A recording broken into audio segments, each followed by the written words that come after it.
Welcome everyone to the session on artificial intelligence, getting real smarts in a world full of artificial intelligence. This is part of the BioHealth Capital Region Forum. We're really excited to be part of this overall session. There's several things that we're going to be looking at and accomplishing here. We're going to be looking at where big data are coming from in biomedicine. We're looking at what's the impact of AI? How's it being used? We're going to have our business experts provide that perspective. What's the AI advantage that they're seeking, and really looking at what the future holds. And this session is really going to be about the panelists.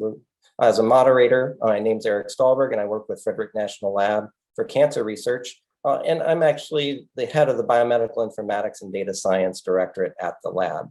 So let's go to the next slide, which will give us an introduction to our wonderful panelists for today.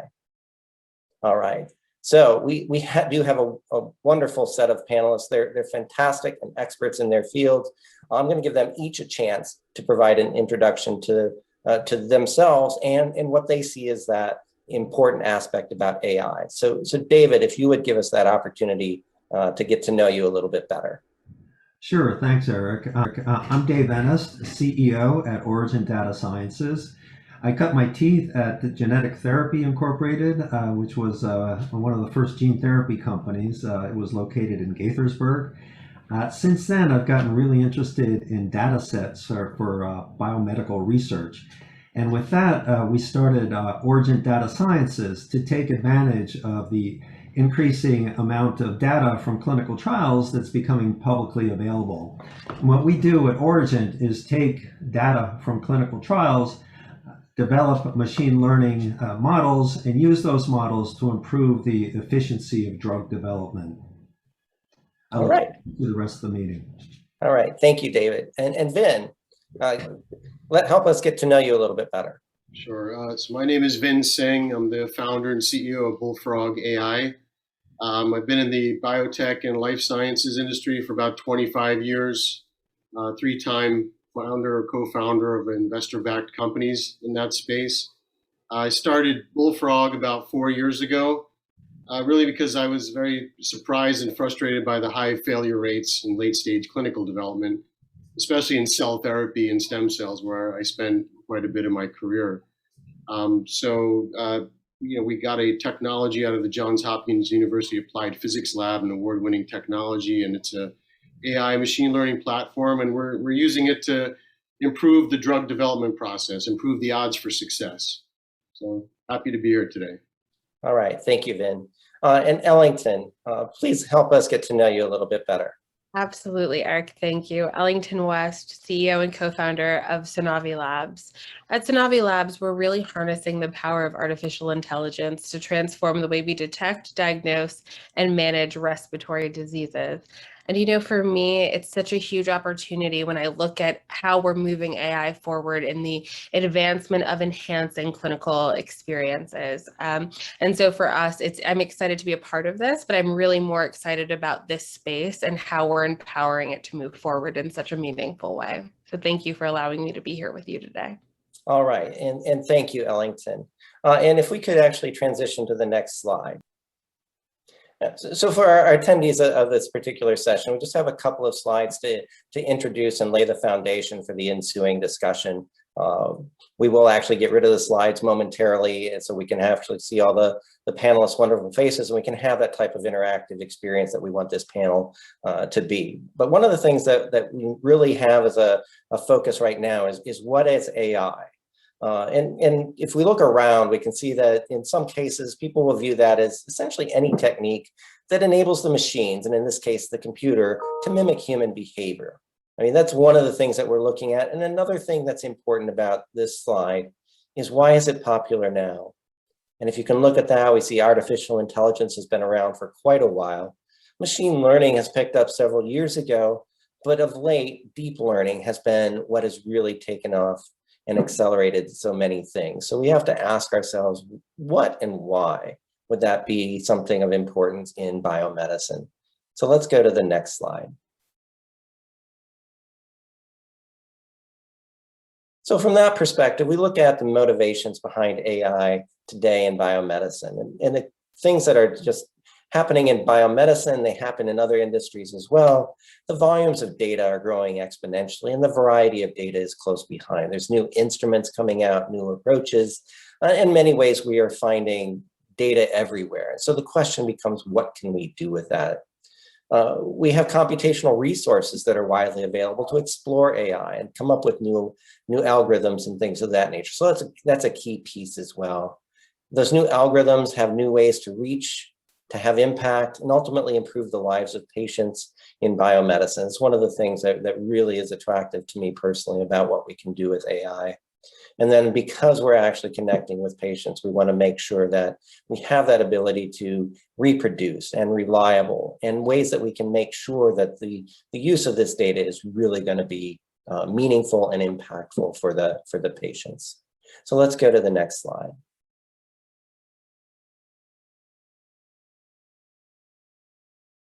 So why? Well, data is the new oil. Data itself is many times raw, it's crude, it's unrefined. It doesn't necessarily have as much value standing there, but as we refine it, as we work with the data, it increases in value. And as we have that increasing in value, it does allow us to power new products and create new services. You know, that analogy between data is the new oil, this is not my analogy, it's one that's been used around for several years now. We see that parallel to biomedical data is really key to powering those new products and those new services that we find in biomedicine, and AI is the vehicle with which to do that. So let's go to the next slide. So what is it that couples AI and deep learning and data? Well, as we talked with the oil analogy, a lot of times we're stuck using the data we have. We don't necessarily have the data we want, but we have what we currently in our possession that we work with. And how do we do that? Well, moving forward, advancing AI is coupled to advancing the data.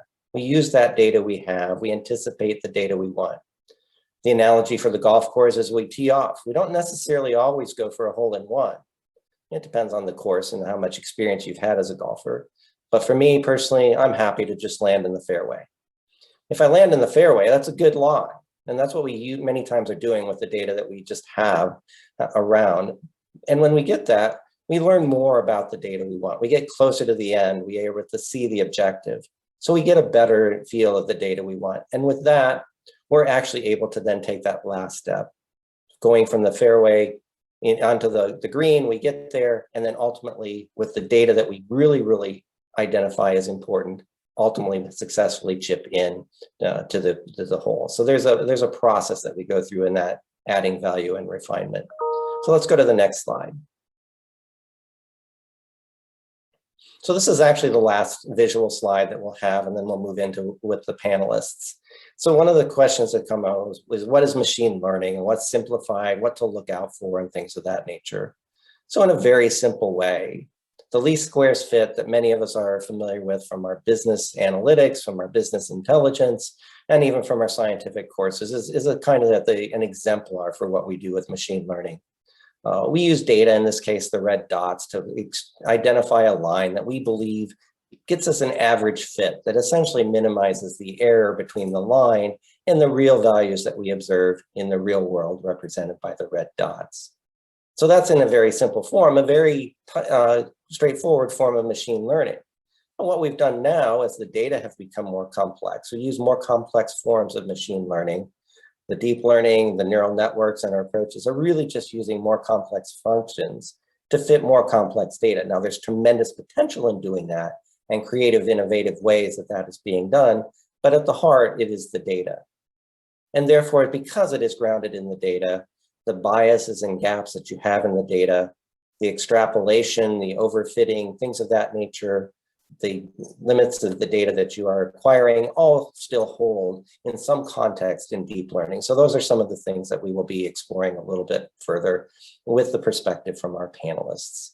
And so with that, I think we can drop away the slides and we'll move into the panelists, and we'll actually start what is really the exciting part of our panel and our discussion. All right. So one of the first questions that I have for all of you, and this is something that comes up a lot. You know, we all hear about new technologies, and there's hope, and there's hype, and so forth around each of these. I'm curious from each of your perspectives, is help us get grounded in what is real, what's hope, what's hype, and what do you see from your perspectives in that? And I'm actually going to pick Ellington to lead us off in this one. And after Ellington, we'll go to Dave, and then we'll go to Ben. It's really interesting. Go ahead, Ellington. Oh, sorry, I apologize. Did you say you were starting with me? I'm so sorry. Yeah, absolutely. Go ahead. Sorry. So, it's really interesting because I think the hope and the hype are so intertwined because they're such motivating vehicles and factors for the work that we're doing. So what I can say is that the hype is very interesting. This is the first time that we've ever had as a global community this much data, right, to analyze. We have sensors everywhere. We have people who are working so hard to collect this data to then support these very powerful algorithms. But what's interesting, and this is again on the hype side of things, is that in at least the space that I'm working in, we have seen so much work coming out around COVID, right? There are probably about 16 companies and 10 academic institutions that have come out with software that can say that we can identify COVID with the same accuracy as a quick, as a traditional test, right? And what we've seen though is tremendous failure points there. And the reason is that we have not done the diligence in terms of the diversity required for the data and the robustness that we're seeking to actually be successful in these spaces. So there's a very big difference right now between the grand claims that are being made and the practical work that's being done to support it. Now, on the other end, the hope is the companies that you have on this panel, the people that we surround ourselves by that are very focused on diversity in data, robustness on the front end to really support and drive meaningful clinical outcomes. And what I mean by that, and I'll use my company as an example, is that we can diagnose pneumonia with the same accuracy as a trained physician. We are so focused in that respiratory space, but how did we do that? We had 10 different sites in 5 different countries, and we've used over 20,000 patients to really be involved in the work that we're doing. And so I think that it has to be about that balance, that we really can enhance and augment clinical decision-making, but there's such a responsibility on our end as leaders to ensure that the diversity is there on the data set and really supporting that to ensure that the claims that are being made can really be followed through, and that's really, I think, my answer to that question. So thank you. Awesome. Dave, your perspective. Yeah, Ellington, thanks. You really laid it out well. The hype and the hope are certainly really just intertwined almost completely. But it's important to start separating them so that the hope becomes a lot more realistic. And I think Ellington made some really key points, and that is that, yeah, we can get a model really quickly and develop a model that fits the data that we trained on really closely and really understand something that we actually already have the data and the answers for. What's hard to do, and Ellington alluded to it, is, well, how do you take that model and make sure that it applies to today's data, current data, patients now, rather than patients that were in the data that you used for training. That's really the key. And so I think in terms of what the hype should always look at is, okay, to what extent has this company validated their modeling with real world data sets? And that's really an important key. And then the hope is always that, well, we're going to get to be able to have a particular patient and predict the course of their disease. And I think we can do that to a certain extent today, but then it always goes back, can we actually do it for a patient today who maybe has more treatment options than patients that might have been in the training? So I think they're clearly intertwined, and we have to be careful and realistic with both the hype and the hope. All right, thank you, Dave. Vin, share with us your perspective about the hype and the hope. Well, I think the first two covered it pretty well, but I think to some degree, hype and hope are on opposite ends of a continuum. In any industry, any technology, there's always hype in the beginning, in the early stages. And that hype stays there until you get a result. And until that result is actionable, then you start getting the hope. So I think, for AI and healthcare, it depends where the applications are, but ultimately it's about getting results. And until we get those results, you're going to be it's going to be labeled hype. But this industry is maturing. I remember hearing about AI in grad school in the mid '90s. So it's really come a long way, and there's a lot of exciting things happening. So that's kind of how I see it. It is intertwined in some cases, but I see a continuum as well. All right, wonderful. So I'm going to play off that just a little bit. So what do you think is actually going to be that which helps us begin to differentiate hype and hope more effectively? I think we've heard some comments to it, but I just want to call that out a little bit more. If one was trying to actually ascertain what is hype, what is hope, what would be good to look for? Well, feel free to jump in. It's an open call on this one. Well, I'll just jump in and kind of echo what Dave said a little bit earlier about that real world evidence component, right? Like, I think that that's what's going to drive more and more is that we're in, and honestly, it's so funny, Eric, that you mentioned, this is the new oil. This is the gold rush. We're in a wild west of opportunity and really defining in real time the answer to the question that you posed. So I think that it's going to take that real world evidence, that driving, that continuation of us all focusing on driving, I think real outcomes is what it's going to take to see that buy-in and that understanding and to kind of break down that difference of that spectrum or the continuum that Vin had discussed. So yeah. Anyone else? All right. I'm going to kind of play off that a little bit because you've all jumped into the AI business. You put both your feet in and you went swimming and you don't know how deep the water is and all of those things. And you've had to kind of put this aside to say, well, what's hype? What's hope? Because I've actually gotten into business, which means I'm going to presume that there's a lot more than just hype behind what each of you is doing. So I'm kind of curious as far as what you would identify as the lessons that you could share with others that are jumping in.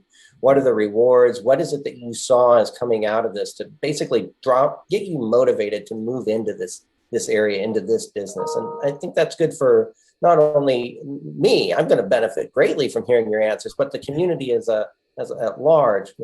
What should we be looking for? Yeah, I got into it because I saw a lot of failure in clinical trials. And looking around, the space that seemed to have a inordinately large number of failures was the neurodegenerative space.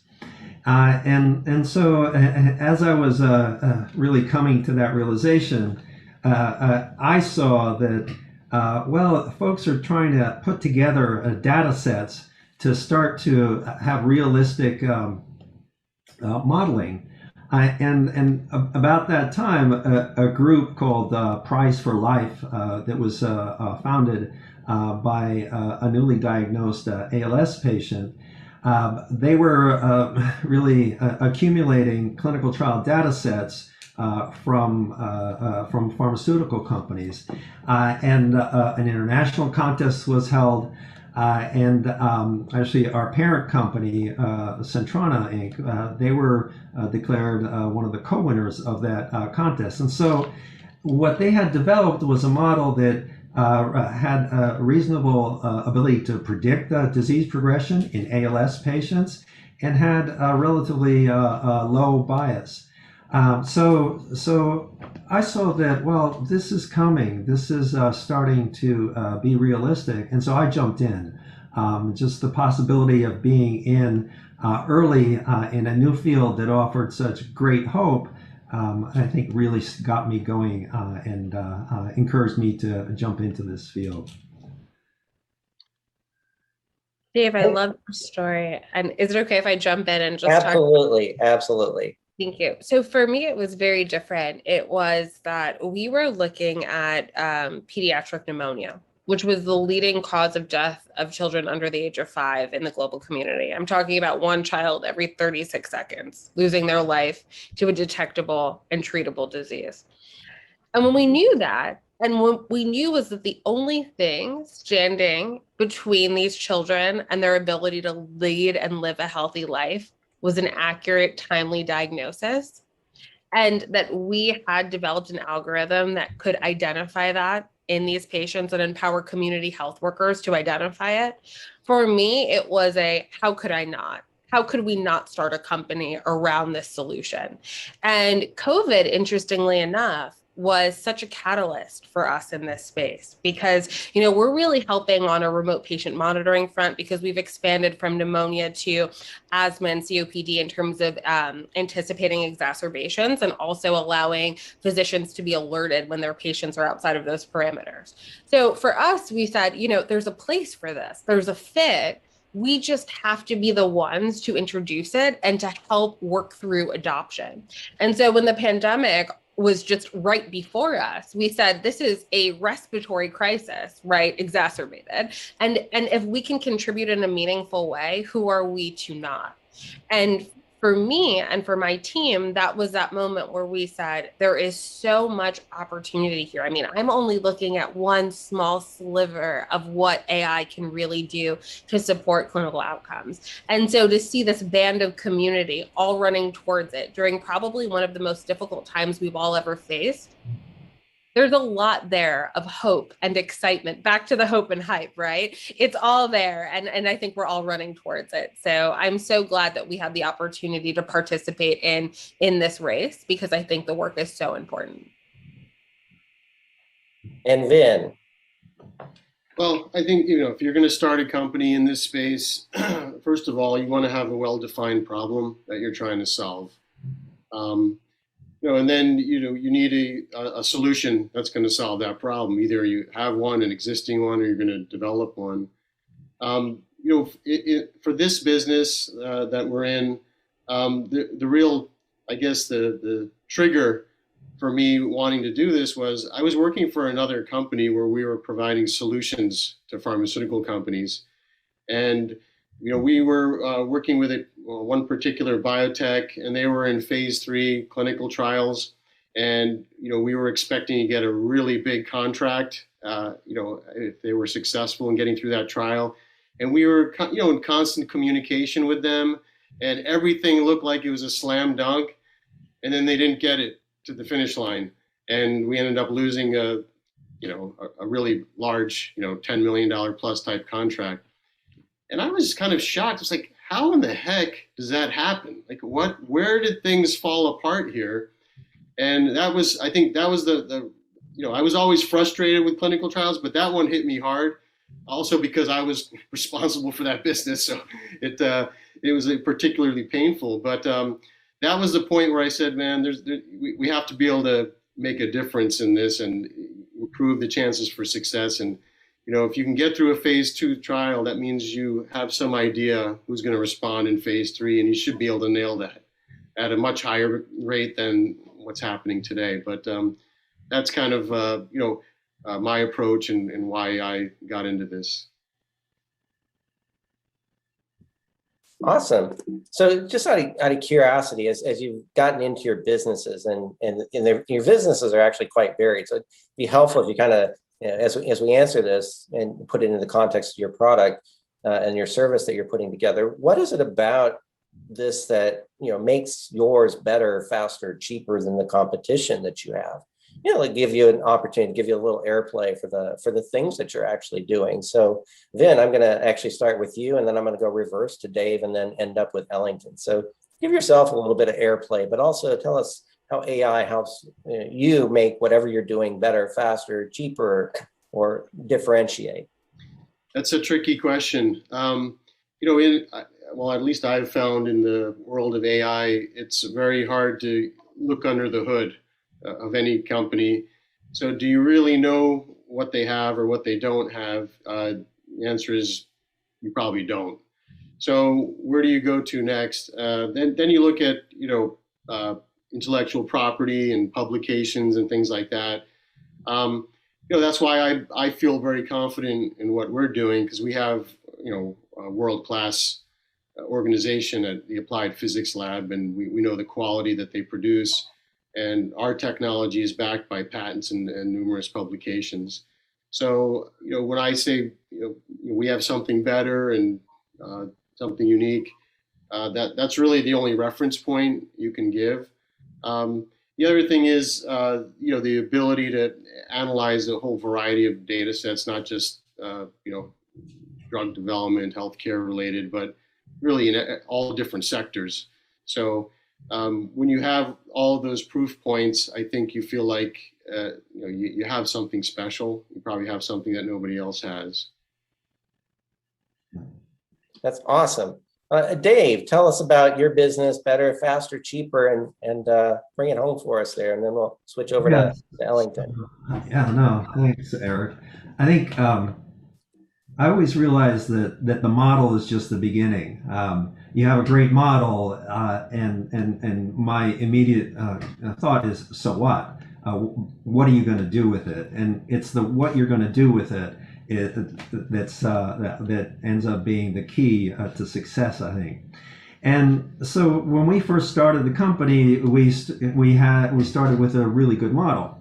And so I think why I got into it is because I have a background in drug development, and I saw that, okay, so we can get a pretty good, we have a pretty good ability to predict a disease course for a set of patients. What are we going to do with it? And so I I just kept talking to statisticians and also key opinion leaders, the clinicians, and what is it that you need? What do you think is missing? And of course, beyond the clinical trial failures, that was the clear need. But then really what started coming out in some of the discussions with especially the statisticians was that, well, we sure have a lot of variability in our clinical trials. We think we have a fairly good starting group, and then the placebo group goes on and the treatment group goes on, and the placebo group doesn't always act how we thought it would, and we end up having more variability in those patients than we wanted. So it started to become clear that a really good application to develop would be, okay, let's enrich a set of patients that we can predict would progress in the disease at a similar rate, and then ask, does that in fact lower the variability in the placebo groups? And so I think a combination of listening, gaining the trust of statisticians and key opinion leaders, and then understanding the problem really deeply, and then offering solutions that are based mostly, in our case, on finding groups of patients who are likely to proceed more homogeneously than, say, the typical baseline clinical trial population. Awesome. And Ellington, let's round out this particular part of the topic, and then we'll move into some new ones. So what are your thoughts on what makes yours better, faster, cheaper? Well, you asked for the right person. So better, faster, cheaper for us is essentially, think about it this way. We have augmented the stethoscope. The stethoscope is the most widely used diagnostic tool. And basically, we created the human cochlear model, where everything that you listen to and you hear and you process, and if you had a clinically trained ear, you'd be able to take it a little bit further. We've recreated that in our algorithm. And so for us, this is about empowering community health workers. This is about empowering patients. This is about empowering nurses to triage patients quickly. And so if we know that we have limited power with our clinical staff right now, that's clearly currently overburdened, right? We're just here to say, how can we help you make quicker decisions? And so I think that for us, we're so well positioned because this is on the first layer, right, of just partnership, of understanding that physicians can lean on a partner like us to help them enhance their clinical, I think, decision making. And so we're growing because adoption is probably across the board. And I wonder if my colleagues would agree, but I think that they would, that adoption is challenging, right? How do we trust the AI? That's really what we're all working towards collectively. And so for us, I mean, it's just quicker, faster, and easier to be able to diagnose a respiratory disease with our device. And that's what we're running towards. We will continue to, because we believe that outside of respiratory, we're really well positioned to also take over in cardiovascular and bowel sounds as well. So there's so much here. And even, and this is going to sound a little crazy, but it's what else can our AI pick up and hear? What are those nuances that the human ear wasn't able to catch? Is there space there? And that's a beautiful mystery that we're diving into also collectively as a team. Oh, fantastic. Ellington makes a great point, and it's been true for us. And I think turning skeptics into believers, you do it with data. You show them. You ask them to give you an unknown. You run it through your modeling, or you use your device, and you show them, hey, this works. And that's a really kind of time-intensive, person-by-person procedure, but that's how you win over groups. You show them with the results. Awesome. So I'm going to pull a little switch on this now. I'm going to basically put you on the other side of the table. You're all now just a virtual Shark Tank. All right. So you're out there looking at AI businesses that are out there. And I'm going to ask you kind of, if you were having somebody pitch an AI business to you, what would you actually be asking them to be looking for? What would you be looking for? Things of that nature. And just kind of give some insights to those of us that may not be so immersed in AI in the businesses. What should we be looking for? What's attractive and so forth? Dave, I'm going to actually start with you. I'll hit Vin and I'll anchor with Ellington again. I think if I were an investor, I'd want to know, well, what's the regulatory framework? Has this group actually spoken with the regulators? What has been the responses from the regulators? And then beyond that, who will be the customers for this group? Does this group seem able to find those customers? Does this group seem able to convince those customers that this is really going to help their business? Because a lot of time, I'll see that a particular group might benefit from our technology, but it's different to be on the other side, to have somebody pitching a new technology to you, and to be able to decide whether to use it or not. So I think as an investor, you want to know, are the regulatory agencies interested in this approach? And interested meaning, have they reviewed it? Have they passed at least some judgment on it? And then after that, who will be the customers and how will this company get them? Thank you. Vin, your thoughts? Well, I think the first thing is the team. I'd be looking at who the team is comprised of, who's leading the company. And when you look at that, I think there's three things you're looking for. And each person can have one of these, but you want somebody who's an expert in the technology. You want somebody who's an expert in the market that you're targeting. And ideally, you have somebody who has startup experience, because it's a different animal than working in a big company and launching a new business. When you got tons of resources and a powerful brand behind you, you have nothing. You're starting from zero. Nobody knows you. Nobody cares who you are. So it takes a certain mindset, and you need some scars to be able to get you through that. The second thing is, I think intellectual property is important. Any investor is going to target that and say, hey, what do you have to differentiate yourselves and protect, create a competitive advantage going forward, like you were asking earlier. And the last thing is you want a compelling business model.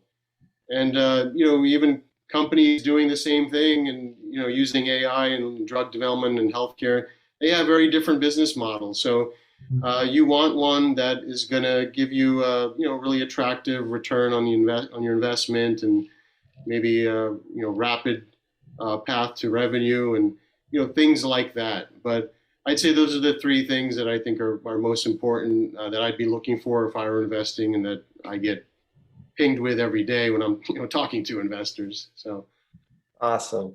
And Ellington, your thoughts? Yeah, absolutely. I think that on the front end, I want to see and understand their evidence. I want to see how they validated their model or understand their pathway to validation, I think is the most foundational and first point. And then I have to agree with my colleagues. It's a blend between team and their regulatory strategy, because I think that both are paramount in the ability for a company that is rooted in AI to grow and to really foster change. Awesome. Well, time keeps flying by on this. I mean, we just have about 10 minutes left. So we got a few things that we want to cover. And I kind of want to jump this into you a little bit, and let's get outside of this region and let's go global for a minute. All right. So as you start looking, what is it that we can learn by looking globally about what's happening in AI and biomedicine and biomedical applications? I'm going to ask Vin to go first, lead us off. Ellington, and then we'll wrap up with Dave. So Vin, what can we learn by going global?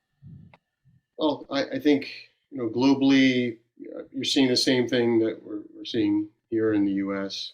Looking for the same kinds of solutions. I do feel like companies in Europe and Asia, though, are looking to the U.S. To be leaders. I think that's one consideration. The other thing is when you look globally, there's rules and regulations are different regarding data. There's restrictions on data. There's restrictions around how data can be transferred. So if you're gonna go global, sometimes you're gonna have to really understand country to country, what the issues and obstacles are. It's not all the same. Surprisingly, I mean, you would think like in the EU, it's all pretty much a standard thing. No, if you're dealing with France, there's far more restrictions than Germany or Italy. So I think those are things that have to be considered. Yeah, I echo that. I think that we as a company have learned a lot. I mean, we started as a global health respiratory focused company and very quickly pulled that strategy back to a North American reimbursement strategy because of the limitations outside of the US. And I think that the need globally is overwhelming. The adoption, acceptance, and the innovation, I think, are at that other end of the spectrum. But there's so much opportunity. It's just that there's a game of catch up, I think, being played. I love to look at what we're doing, for example, with the University of Antwerp. In Belgium, we're running a novel CF therapeutic trial right now.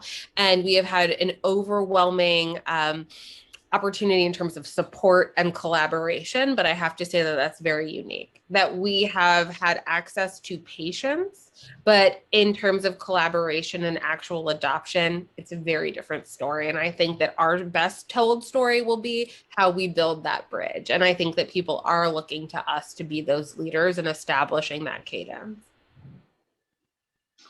Yeah, I couldn't agree more with both Vin and Ellington's comments. I think what I'd like to add is, when you start going globally, you have to start thinking about the different regulatory agencies and their perspectives. I think probably 4 or 5 years ago, Europe, the EMA, was kind of more receptive to machine learning applications, and but that has changed, and I think the FDA here is also starting to be really quite receptive to these new approaches. So I think being aware of what the regulatory frameworks are, in addition to, like Vin emphasized, what the individual country regulations are, is really important in being able to move globally. Awesome.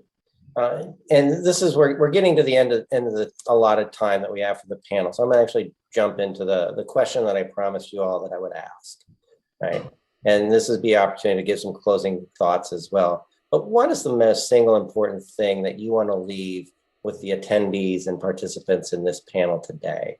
And it's going to be kind of an interesting aspect. I'm going to let Dave, let you run first, then Ellington, and then I'm going to let you all just jump in at the end and say anything else that you want to do before we actually wrap up. So, all right, let's run there. Yeah, I think this is a rapidly changing field, and I think we can expect it to continue to change rapidly.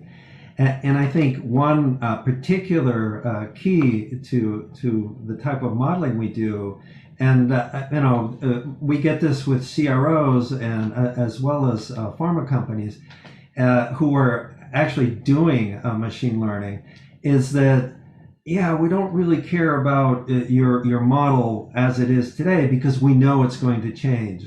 So I think that's a real key aspect to this, is that expect rapid change and expect rapid change with continual improvement in this area. And the continual improvement, I think in terms of drug development, from my perspective, will be aimed at continuing to improve the efficiency of clinical trials, boosting the power, lowering the sample size, and getting to the right patient in the right trial.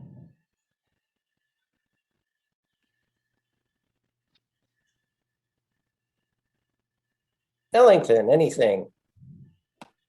Oh, absolutely. I mean, when I think about what we're hopeful for, what I'm hopeful for, it's really seeing a drive of adoption in ways where we're really able to rely on these algorithms and this AI to really help us collectively make the best decisions. And I think that when we all allow that vulnerability and to really see this as a partner, we will move so much quicker towards really treating and reaching the type of patients that we need to. What we have to be mindful of, what we have to watch out for is inclusion. We have to make sure that there is representation across the board. And when it comes to what we need the most, I think it's just continued collaboration of all of us saying, you know, we're all racing towards this brand new world. But if we don't come together, if we don't find the opportunities to really partner with the best institutions, the best hospitals, we have to do that. We have a responsibility to do that to serve these patients. And I think, and I'm seeing it more and more, I'm hopeful for it to continue, because that's what we need more than anything in this space. Awesome. Vin. I would say nothing comes easy. I think, the world wants these immediate results from AI. It's complicated. It's going to take time. We have to be patient. And anytime you're trying to accomplish anything great, like what you're hearing on this panel, it's not easy. There's a lot of factors at play. You can have the world's greatest technology, but that alone isn't enough. So I would tell our audience that be patient. Progress is being made, and the future looks really bright. That's awesome. So if you have any last thoughts that you'd like to share before we close out, and thank everyone for attending our session. All right. With that, I want to thank everyone for attending the session from the BioHealth Capital Regional Forum. Our panelists have been fantastic. They've spoken from the heart, from their experience, and it's no wonder that they are who they are, leading the industry forward with the efforts that they're doing in biomedical applications of artificial intelligence. So with that, I think we can wrap up, and thank everyone. Have a wonderful day.